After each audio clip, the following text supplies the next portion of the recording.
Bonjour à tous et bienvenue sur TV Finance dans la matinale de l'entrepreneur, notre rendez-vous économique et financier.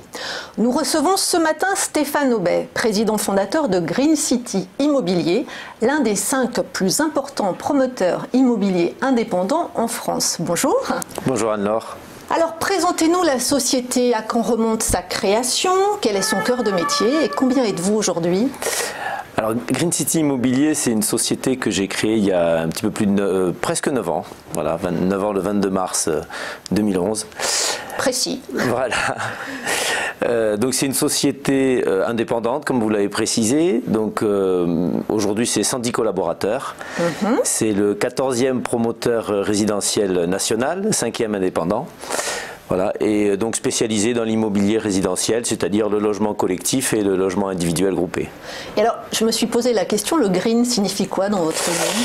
Alors, green, ça a forcément un lien avec l'exigence environnementale qui nous conduit à conduire des logements aujourd'hui. Alors pourquoi ça s'est appelé Green City? En effet, en 1995, lorsque EDF a voulu relancer l'électricité dans le logement neuf, oui. Ils ont demandé aux promoteurs qui voulaient s'engager dans cette démarche d'isoler plus les logements. Voilà. Et donc dans ma vie professionnelle antérieure, je me suis beaucoup occupé de la thermique du bâtiment et de cette exigence environnementale. Et donc quand j'ai créé la société, j'ai voulu donner un nom qui corresponde à la plus-value personnelle que je pouvais avoir sur la production de logements. C'est pour ça que Green City s'est appelé Green City en effet. Et donc aujourd'hui, en 2019, on a livré à peu près 1300 logements, on a planté 1300 arbres et on a planté 8 km de haies végétalisées. Vous avez l'impression que l'exigence environnementale a évolué dans le sens positif depuis 20 ans ? Oui, tout à fait, oui, puisqu'il y a eu une réelle prise de conscience sur ces dernières années, notamment avec les problèmes climatiques qu'on vit actuellement, et où en effet, je pense que les particuliers, puisque le marché qui me concerne, c'est le marché du particulier, le particulier commence à prendre conscience de cette exigence environnementale. Alors revenons à votre activité. Concrètement, ça va paraître très simple ce que je dis, mais j'imagine que c'est beaucoup plus complexe dans la réalité. Vous achetez des terrains, vous faites construire des immeubles et vous revendez, c'est ça ? Exactement. Donc, voilà. le délai est d'à peu près combien de temps ? Une opération immobilière entre le moment où on va repérer un terrain et le moment où on va livrer les derniers logements, c'est entre 3 et 4 ans à peu près. Voilà. On va dire qu'il y a 2 ans d'études, enfin il y a 1 an et demi d'études et 1 an et demi à 2 ans de construction. Voilà. Donc c'est un processus assez long et qui engage un partenariat avec les collectivités puisque les permis de construire sont obtenus sur des terrains dans des communes dotées d'un PLU, d'un plan local d'urbanisme, qui est un maximum de ce qu'on peut réaliser sur une commune, mais chaque élu peut avoir des exigences en termes de qualité, en termes de quantité de logements, souvent inférieures à ce que demandent les plans locaux d'urbanisme. Et donc, l'obtention d'un permis de construire est une vraie relation partenariale entre un promoteur et des élus. Et les collectivités, voilà. J'allais vous demander, est-ce qu'il reste encore beaucoup de terrains constructibles en France aujourd'hui? Est-ce que c'est facile en cette période d'élection municipale d'obtenir ces permis de construire? Alors non, c'est vrai que c'est pas forcément facile parce que l'urbanisme a toujours été un enjeu électoral important au moment des élections municipales, puisque avoir des grues, hélas aujourd'hui avoir des grues dans une ville au moment des élections n'est pas forcément positif pour le candidat qui est en place. Pas vendeur, voilà. Okay. Donc c'est pas forcément très vendeur pour les élus locaux, même si il y a ce besoin de construire. Alors moi mon territoire c'est le territoire de l'aire urbaine toulousaine et de l'Île-de-France, des territoires très tendus où il y a un besoin de logement important. Et donc en effet il faut répondre à cette demande d'un nombre d'habitants important qui arrive chaque année dans ces territoires et on a besoin de terrain. Alors aujourd'hui il est clair qu'il est très rare qu'on construise sur des terrains nus, et en général c'est plus de la on reconstruit la ville sur elle-même. Donc on achète soit une maison avec un terrain assez grand et on démolit la maison et on construit un immeuble à la place. Donc on avait une famille de 3 ou 4 habitants et on remplace ce terrain qui comprenait une famille avec 3 ou 4 habitants par un immeuble avec 30 logements et qui va pouvoir accueillir 30 familles. Voilà. Donc c'est en effet assez rare d'avoir des terrains nus, mais ça peut arriver encore, ou des friches industrielles. Hein.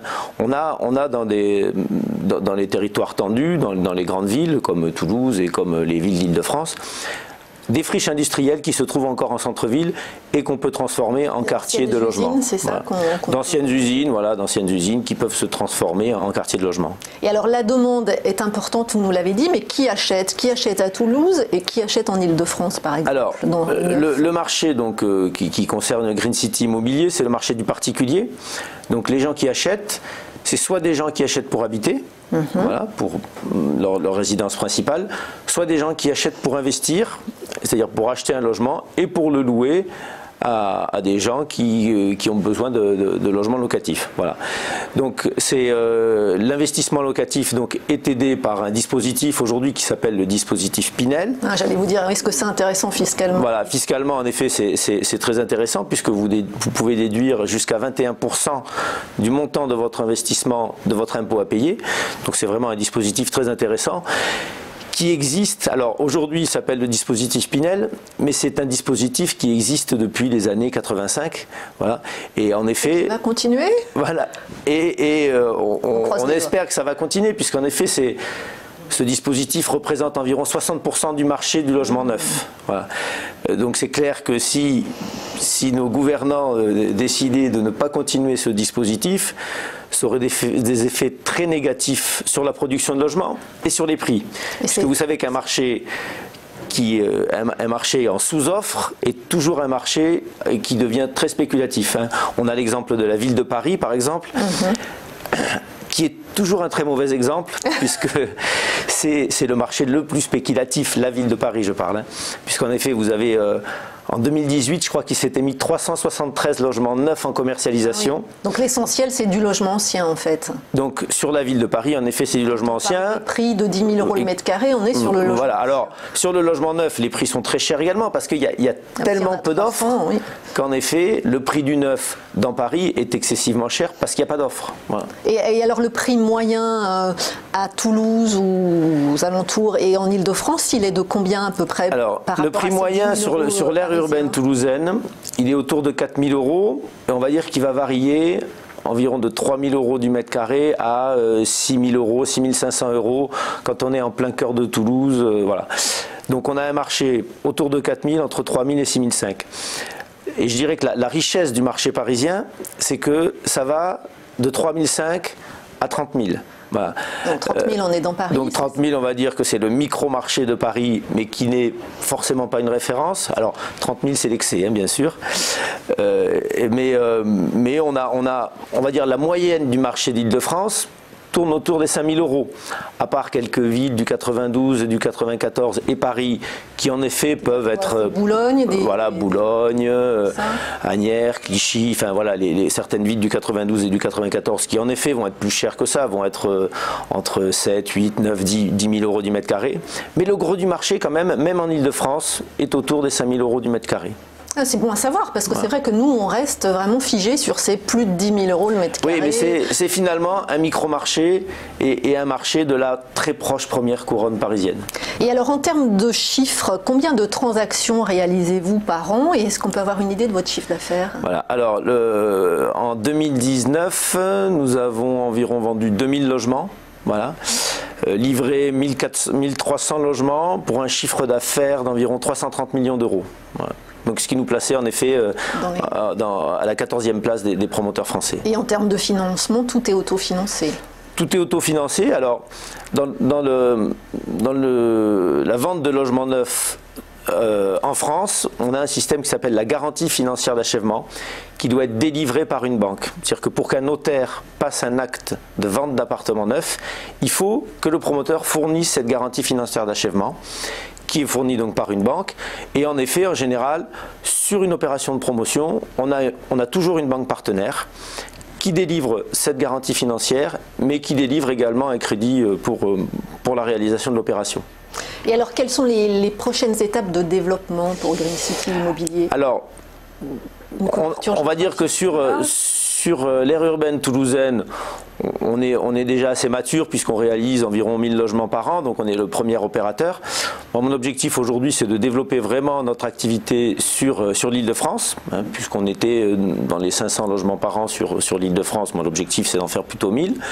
Et même en faisant 1000 logements par an, je serai un opérateur moyen. Voilà, donc il y a la place en Île-de-France pour plus d'opérateurs.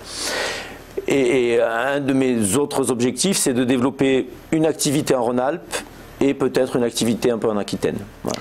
Et juste pour terminer, comment voyez-vous l'évolution de ce marché immobilier neuf dans les prochaines années? Alors, on est, malgré tout le côté négatif parfois que peut véhiculer la presse sur l'ambiance, on est quand même dans un contexte économique plutôt favorable. Alors plutôt favorable à la pierre parce que les placements financiers finalement ont des rendements très très bas. Les taux de crédit sont extrêmement bas, bien sûr. Donc la pierre reste un placement très intéressant. Et donc moi je vois une bonne année 2020 et pourvu que ça dure. Voilà. On vous le souhaite en tout cas. Merci beaucoup Stéphane Aubet. Je le rappelle, vous êtes président fondateur de Green City Immobilier.